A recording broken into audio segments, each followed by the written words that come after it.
química ya es otra cosa, pero no te olvides que ahora estamos viviendo en un universo muy reducido. Estamos viviendo en el universo en el cual la materia obedece a la ecuación general de los gases ideales. Y estamos en un universo donde no hay fricción, porque cuando hay fricción, chau, nada es reversible. Porque no puedes volver sobre el mismo camino, porque ya las condiciones cambiaron, porque has perdido energía. Cuando hay fricción, necesariamente la fricción da lugar a disipación de energía, quiere decir que tu estado final no puede ser igual al inicial. Entonces, la evolución reversible es una abstracción física muy útil. No es 100% realizable. Por ejemplo, si tú tienes una mezcla de hielo y agua, tú puedes hacer, ingresando calor al sistema, que parte del hielo se derrita, y al cabo de tu evolución tú tienes hielo y agua, más agua que hielo, entró calor y todo sigue a la misma temperatura. ¿Es reversible? Sí, porque tú puedes sacar calor de esa mezcla, parte del agua se hace hielo y vuelves al estado inicial. Esos son estados aproximadamente reversibles. Fíjate que ahí la temperatura no cambia. Ahora, algo inevitablemente reversible. Tengo agua a 20 grados, agua a 30 grados, la misma cantidad. Las mezclo. Tengo agua a 25 porque las masas eran iguales. Ok. En la vida, sin agregar ninguna, en la vida, eso va a decir, la mitad del agua vuelvo a 30 y la otra mitad me pongo a 20. Y sin embargo, eso no contradice el primer principio. O sea, hay cosas que pasan y cosas que no pasan, por un lado. Por otro lado, para aproximarme a las cosas que pueden ir y volver por el mismo camino, es que estoy con el concepto de la evolución reversible y la irreversible. ¿Ah? Ok, entonces, aparece acá una función que se llama la entropía.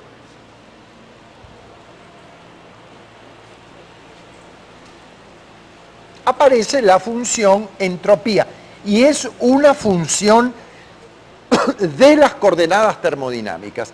Quiere decir que el cambio de entropía desde la situación inicial a la final en el ciclo de Carnot, ¿cuánto va a ser? Cero, un gran cero. ¿Por qué?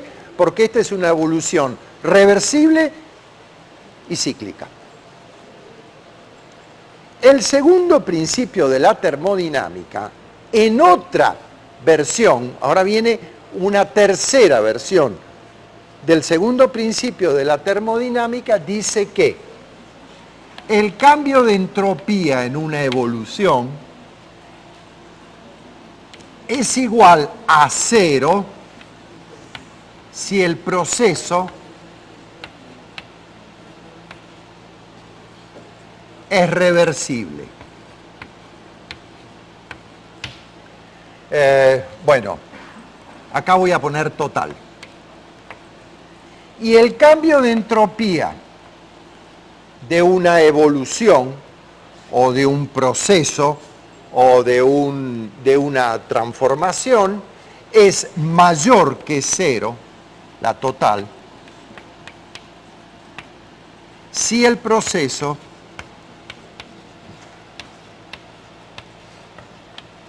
es irreversible. Como proceso, dice acá. Proceso. Como las evoluciones naturales son casi siempre irreversibles, en los procesos naturales hay un aumento de entropía. Entonces, ahí viene toda una serie de generalizaciones y es que la entropía del universo no deja de aumentar. Bueno, sí, la entropía aumenta. Eso no tiene nada de venenoso para nosotros. Aumenta, bueno, aumenta. Es una medida, esta función S, yo no puedo progresar mucho en la cuestión, es una medida del desorden del sistema. No solo es esta definición termodinámica para una evolución diferencial, sino que a su vez, cuando uno hace el análisis estadístico de las evoluciones de los sistemas físicos, resulta que la entropía es una medida del desorden interno del sistema. Y eso muestra que en realidad la dirección o el sentido del progreso natural de los sucesos es hacia estados cada vez más desordenados. Muy bien. Entonces, hay que tener cuidado con esto que de las variaciones de entropía. Cuando digo, perdón, acá me falta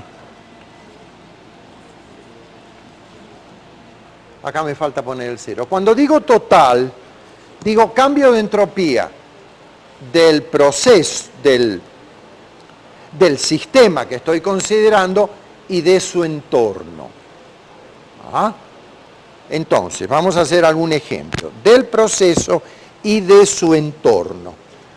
Vamos a tomar un proceso francamente irreversible. ¿Qué?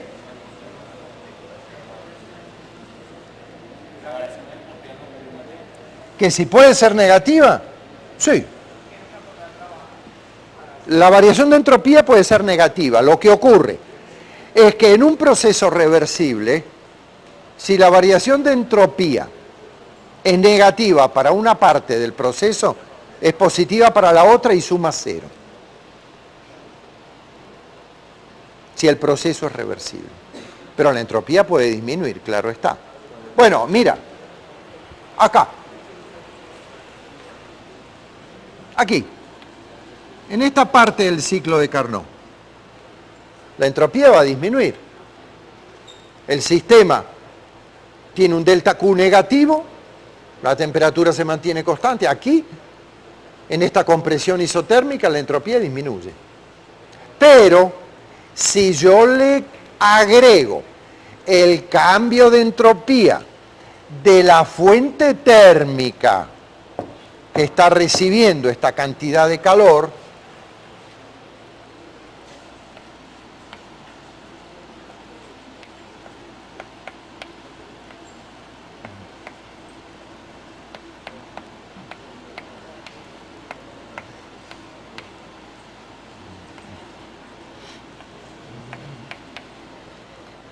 acá, este calor, en la hipótesis que no lo pierda, que sería lo que se llama disipación,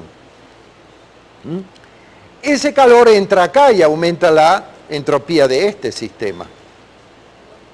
Entonces, en ese proceso, en esa compresión isotérmica, el cambio de entropía de la sustancia que trabaja más el cambio de entropía de la fuente es 0.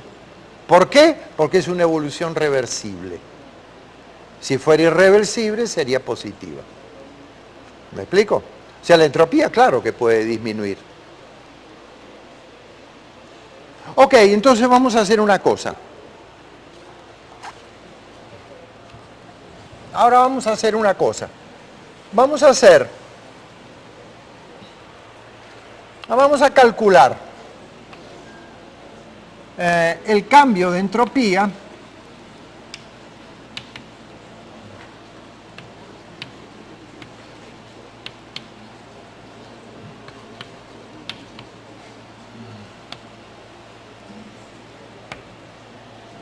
para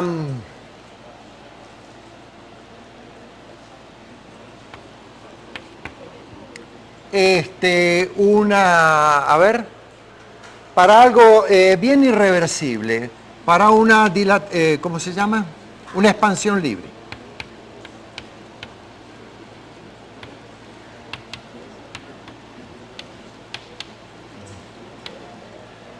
¿Se acuerdan de la expansión libre? Tenía en un recinto adiabático, o sea que por aquí no entra ni sale calor, un tabique, una pared, con un orificio que yo lo podía cerrar o abrir a mi voluntad con una llave. Y acá tenía un gas a una presión inicial, un cierto volumen inicial, una cierta temperatura inicial y un cierto número de moles. Esa era la expansión libre. Bueno, no, esa no es la expansión libre. La expansión libre es la que viene ahora. Abro la llave. Acá no hay nada, ninguna molécula. Obviamente es una abstracción, vacío absoluto, imaginemos. Abro la llave, el gas se mete para ahí. Al cabo de un cierto tiempo, tengo presiones igualadas, obviamente va a disminuir, el volumen que ocupa el gas aumenta, disminuye la presión, y la temperatura se mantiene constante. O sea, la energía interna del gas no cambia. La velocidad cuadrática media de las moléculas es la misma. Tengo la misma energía interna almacenada.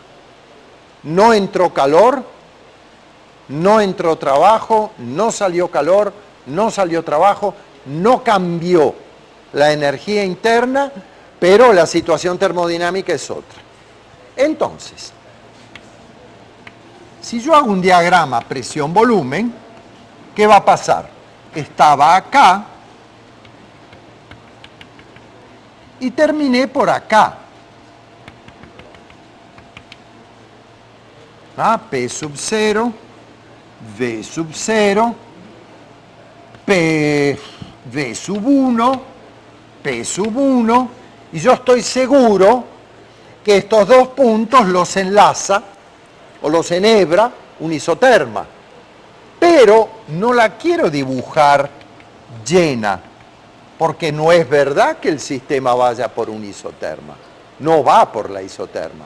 ¿Por qué? Porque que vaya por la isoterma quiere decir que la presión va disminuyendo paulatinamente mientras aumenta el volumen. Yo no puedo decir eso, ahí hay un estado de desorden interno que no me permite decir cuánto vale la presión y el volumen intermedio. ¿Lo podría remediar? Bueno, sí, si voy de a poquito.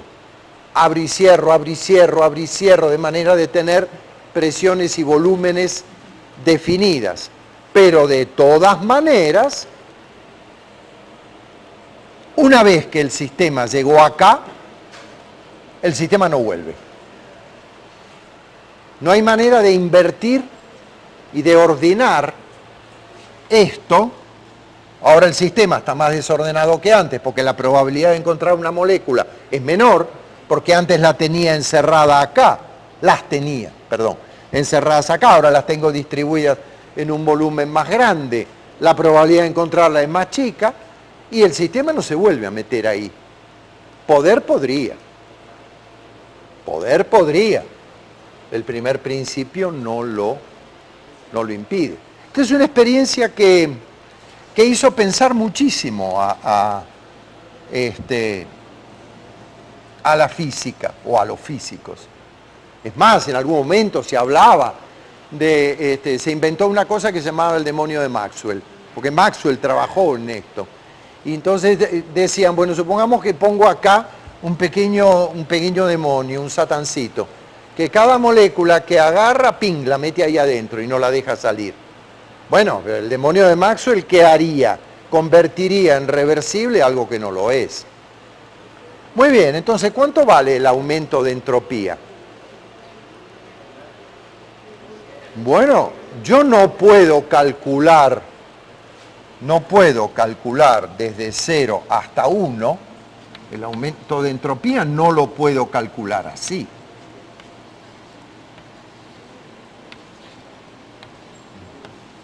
Yo tendría que calcular esta integral, desde el estado inicial hasta el estado final, pero no lo puedo calcular. ¿Por qué? Bueno, no lo puedo calcular porque, a priori no lo puedo calcular porque no sé por dónde va.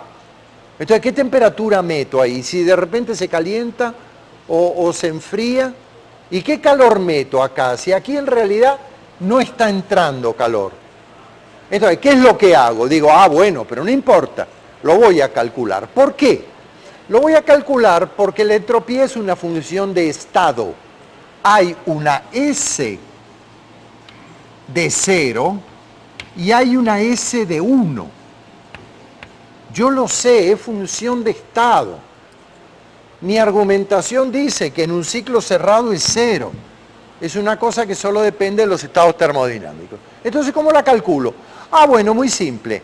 Me vengo con una trayectoria reversible que enlace, que empate este estado con este estado y la calculo. ¿Y será la misma? Sí, porque es una función de estado y no de camino.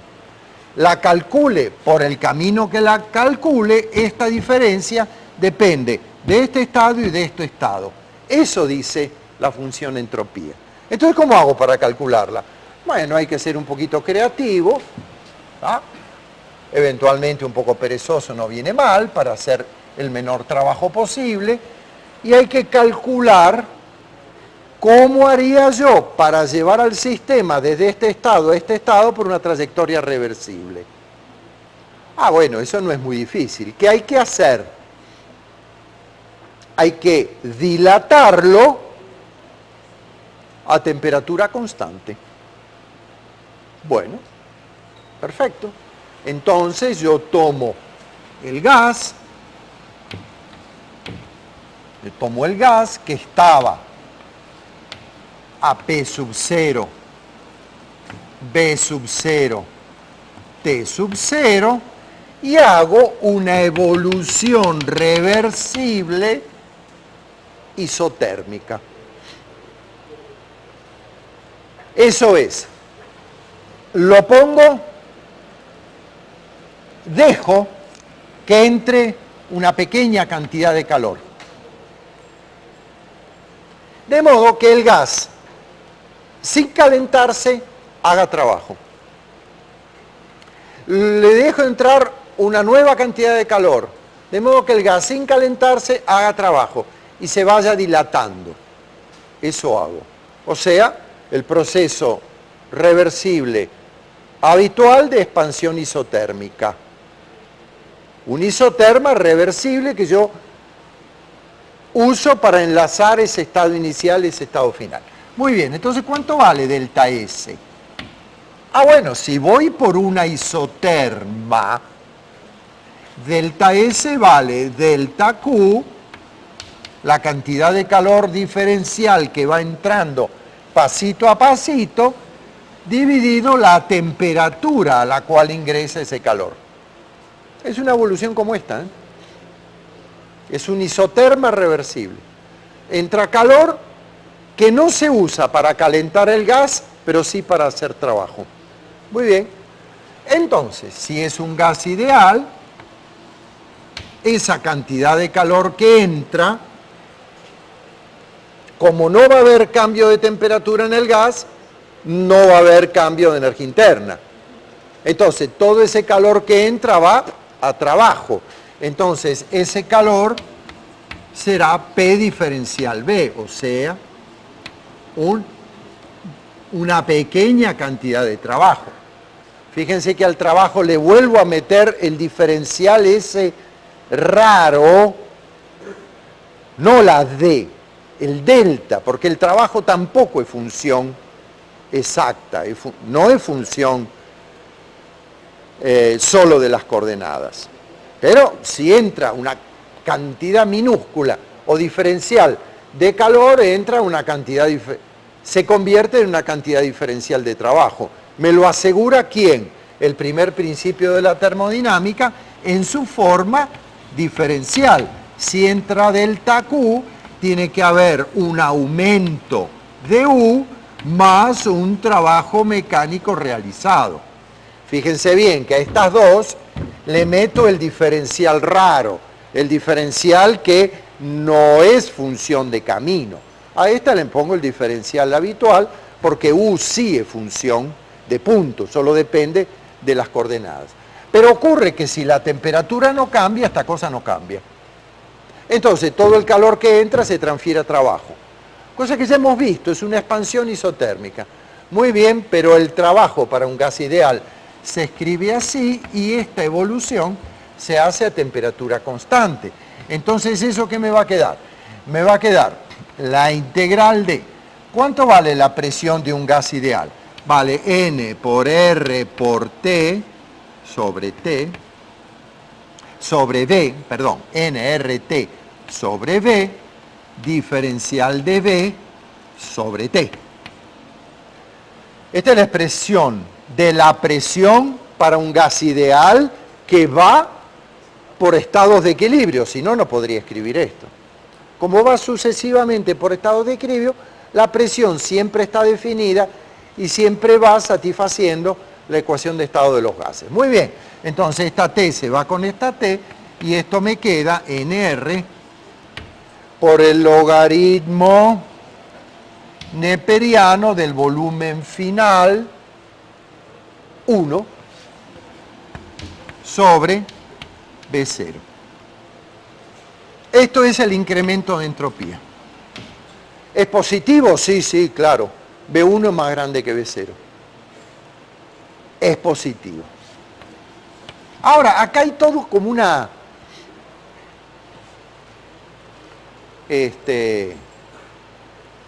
pareciera como una pequeña trampa, porque uno dice, a ver un momento, este es el cambio de entropía del gas en la expansión libre,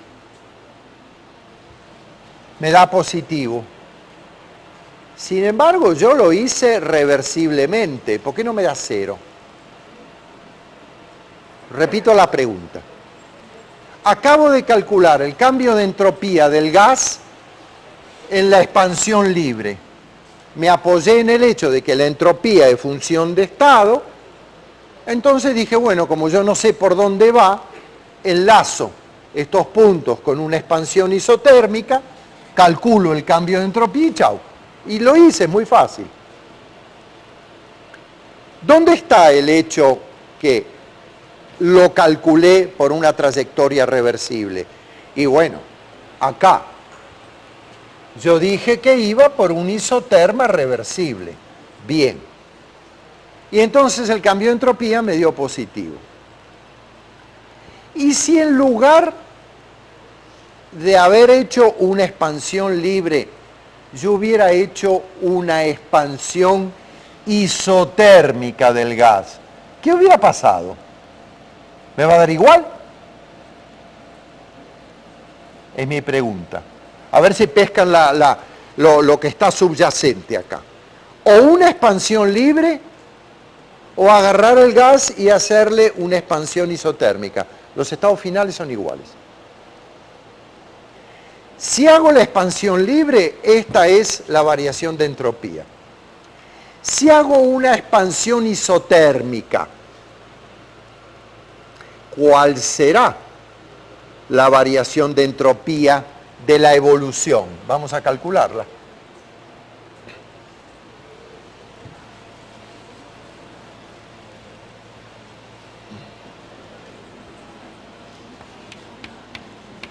Expansión isotérmica.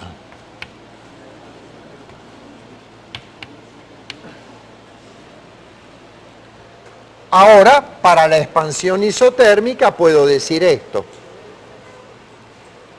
Ahora sí la puedo llenar. ¿Por qué? Ah, porque yo sé que el gas pasa de aquí a aquí, de aquí a aquí, de aquí a aquí. Ahora no hay duda. Es otra evolución, ¿eh? Lo que pasa es que los estados finales son iguales, terminan igual, pero el camino es otro. Bien, ¿cuánto vale la variación de entropía? La variación de entropía del sistema o del gas, la acabo de calcular, es esa. Es NR por el logaritmo del volumen final sobre el volumen inicial. Ajá. ¿Y por qué dije yo que la variación de entropía total era 0? Porque me falta agregar la variación de entropía del entorno. Cuando yo hago una expansión isotérmica, hay un entorno al gas. ¿Qué es quién? Es la fuente que está entregando calor para convertirla en trabajo. Quiere decir que hay un entorno que está entregando calor. ¿Cuál es la variación de entropía de ese entorno? ¿Cuál es el delta S del entorno? O las fuentes, Esa variación de entropía será la integral de la cantidad de calor que sale del entorno para entrar en el sistema. Visto desde el punto de vista del entorno, él genera calor, él entrega calor.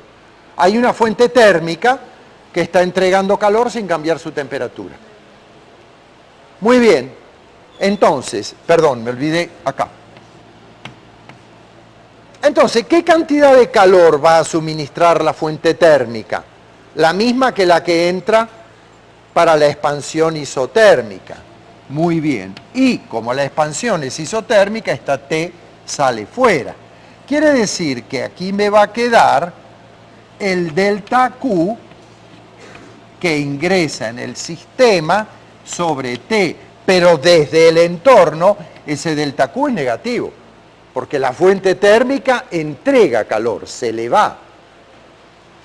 Piénsenlo así. Acá hay una fuente térmica que está siempre a temperatura T, pero que ha entregado Q. Prueba está que ese Q se convierte en trabajo mecánico. Y ese Q que entra aquí es el que sale de acá, en la hipótesis de no pérdidas. Entonces, ese Q es igual a menos N, R, T, logaritmo del volumen final sobre el volumen inicial sobre T. Y entonces, esta delta S del entorno más esta S del gas suma 0.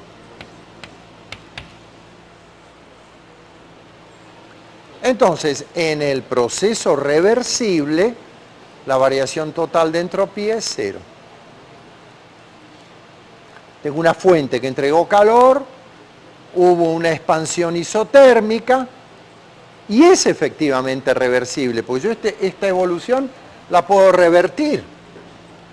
Yo puedo hacer que el calor regrese a la fuente ingresando trabajo al sistema y todo está como era antes. Propio de las evoluciones reversibles, delta S total igual a 0. Pero, ¿dónde está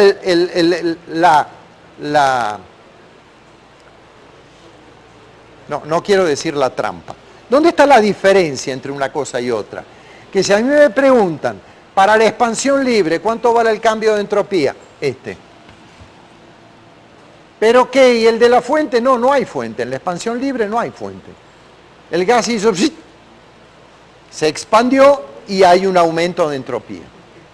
En el caso de la expansión isotérmica, la variación de entropía total es la del gas más la de la fuente térmica, que fue la que generó el calor, que permitía que el gas se dilatara sin pérdida de energía interna.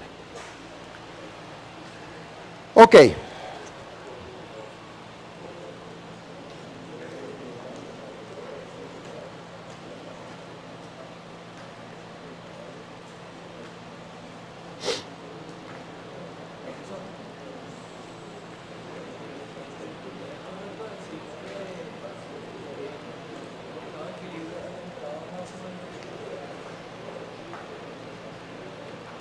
Son generalizaciones. No, porque de un estado de equilibrio, no, está mal. No. Un estado de equilibrio no es el estado de máxima entropía, porque puedes pasar de un estado de equilibrio a otro estado de equilibrio con un cambio de entropía del sistema. Cierto que si pasas de un estado de equilibrio a otro estado de equilibrio a través de una evolución reversible, la entropía total no va a cambiar, pero si pasas a través de una evolución irreversible, la entropía total te va a aumentar. Así que no.